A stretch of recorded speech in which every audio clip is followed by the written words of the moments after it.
आज एससी वर्ग का भी आरक्षण हुआ है, आर्थिक रूप से कमजोर वर्ग का 10% आरक्षण हुआ है, ओबीसी का आरक्षण बढ़ाया गया है, गुर्जर, बकरवाल और पहाड़ियों को सालों से जो आरक्षण नहीं मिलता था उसको आरक्षण देने की शुरुआत नरेंद्र मोदी जी के नेतृत्व में हुई है। हमने एनसी का एजेंडा देखा है, उन्होंने कहा है कि हम इस पर पुनः विचार करेंगे। मैं श्री उमर अब्दुल्ला को बताना चाहता हूं, उमर साहब, चुनाव का नतीजा जो आए वो आए, हम गुर्जर, बकरवाल और पहाड़ी के आरक्षण को आपको छूने नहीं देंगे, ये बात आप याद रखें।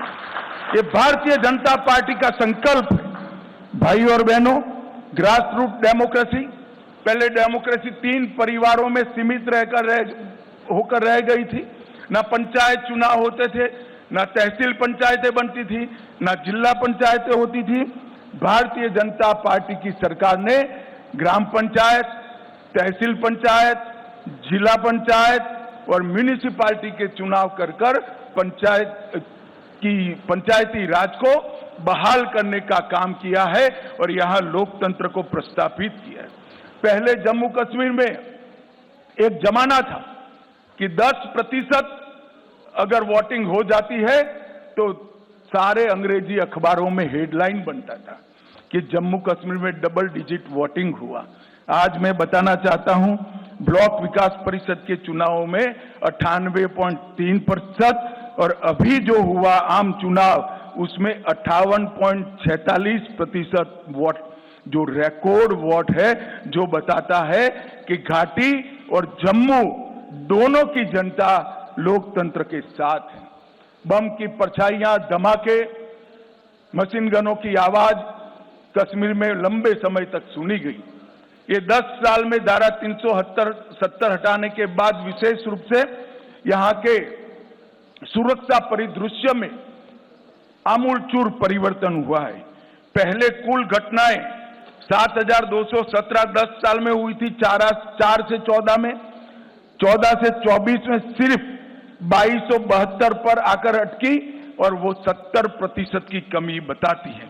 कुल मृत्यु में 66% और नागरिकों की मृत्यु में 80% कमी दर्ज करने का काम हमारे प्रशासन ने किया है और सिक्योरिटी फोर्सेस की मृत्यु में भी भारी मात्रा में कमी आई है। और इसके साथ जो आम जनों के साथ जुड़ा हुआ है, ऑर्गेनाइज्ड टाउन पेल्टिंग, 2010 के मानांक को पकड़े तो 2654 घटनाएं थी। 31 अगस्त 2024 तक 23 से 24 में एक भी घटना स्टोन पेल्टिंग की नहीं हुई। ऑर्गेनाइज हड़ताल पहले 132 थी, पाकिस्तान में बैठकर हड़ताल का नारा देते थे, घाटी बंद हो जाती थी।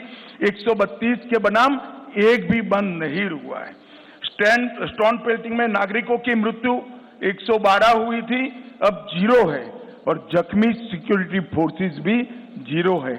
30 साल के बाद घाटी में थिएटर चालू हुए हैं, रात्रि शो चालू हुआ है और 32 साल के बाद ताजिया का जुलूस शांतिपूर्वक तरीके से निकला है। अमरनाथ की यात्रा हो या मां वैष्णो देवी की यात्रा हो, रिकॉर्ड तोड़ यात्रिकों ने जम्मू कश्मीर की विजिट की है और यहाँ के टूरिज्म में बहुत बड़ा बदलाव आया है और बढ़ोतरी हुई है। संपूर्ण टेरर इकोसिस्टम को ध्वस्त करने के लिए ढेर सारे काम करे गए और अभी मैं एनसी का घोषणा पत्र पढ़ता था, मुझे तो आश्चर्य हो रहा है, कोई पॉलिटिकल पार्टी इस प्रकार का घोषणा पत्र जारी करती है और कांग्रेस जैसी राष्ट्रीय दल इसका मौन समर्थन करती। मैं राहुल गांधी जी को पूछना चाहता हूं कि आप देश की जनता के सामने और जम्मू कश्मीर की जनता के सामने स्पष्ट करें, आपका मौन धारण करने से कुछ नहीं होता। क्या नेशनल कॉन्फ्रेंस के एजेंडा के साथ कांग्रेस पार्टी सहमत है या नहीं है? आप हाँ या ना में जवाब दीजिए। मुझे मालूम है वो नहीं देंगे, मैं बता देता हूं वो पूर्णतया सहमत है। क्या एजेंडा है? पत्थरबाजी की घटना करने वालों को हम छोड़ देंगे, टेररिज्म के केस में जो जेल में इन पर पुनर्विचार करेंगे, जो टेररिस्टों के सगे संबंधी पर कठोर कार्यवाही की है इस पर पुनर्विचार करेंगे, फिर से 2 झंडे प्रस्तापित करेंगे। क्या कांग्रेस पार्टी ये एजेंडा के साथ सहमत है? क्या आप 370 फिर से वापिस लाना चाहते हो? इसकी बात आपने करनी चाहिए।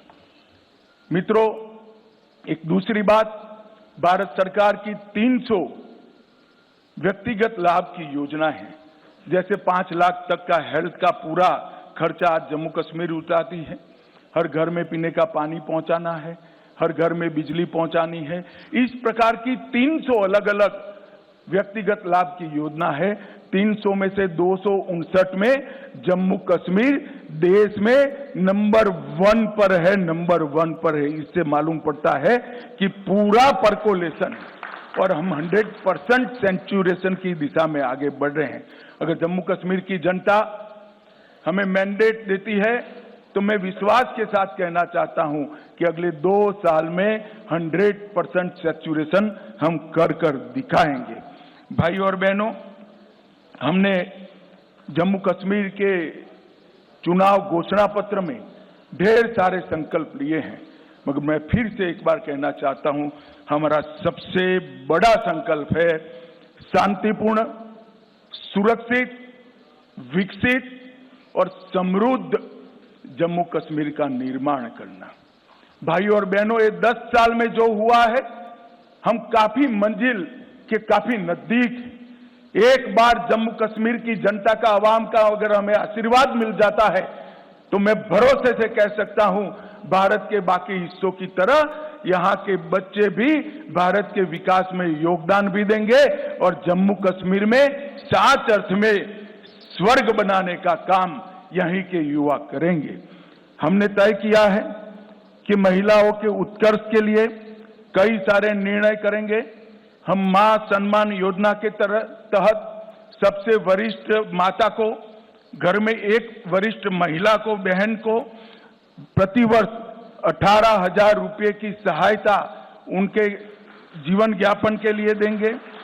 महिला स्वयं सहायता समूहों के लिए अब तक के बैंक ऋण को हम सहायता देकर माफ करने की योजना करेंगे। उज्ज्वला के सारे लाभार्थियों को 2 LPG सिलेंडर हम मुफ्त देंगे। जम्मू और कश्मीर में पंडित प्रेमनाथ डोगरा रोजगार योजना के तहत 5 लाख रोजगार के अवसर पैदा करेंगे। प्रगति शिक्षा योजना के तहत प्रतिवर्ष DBT के माध्यम से कॉलेज के विद्यार्थियों को 3,000 रुपया ट्रैवलिंग अलाउंस देंगे।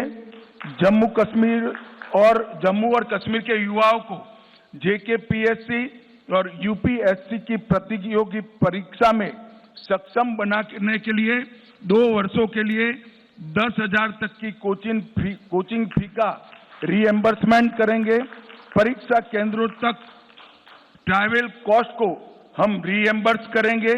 दूर दराज के क्षेत्रों में उच्चतर माध्यमिक कक्षाओं को जो छात्र छात्राएं हैं, जिसका सबसे बड़ा फायदा पीर पंजाल की और दोनों और पहाड़ी क्षेत्र में रहने वाले लोगों को होने वाला है, उनको हम 3 क्षेत्रीय विकास बोर्ड का हम स्थापना करेंगे। पीर पंजाल की जम्मू की ओर सारी संभावना है टूरिज्म को डेवलप करने की।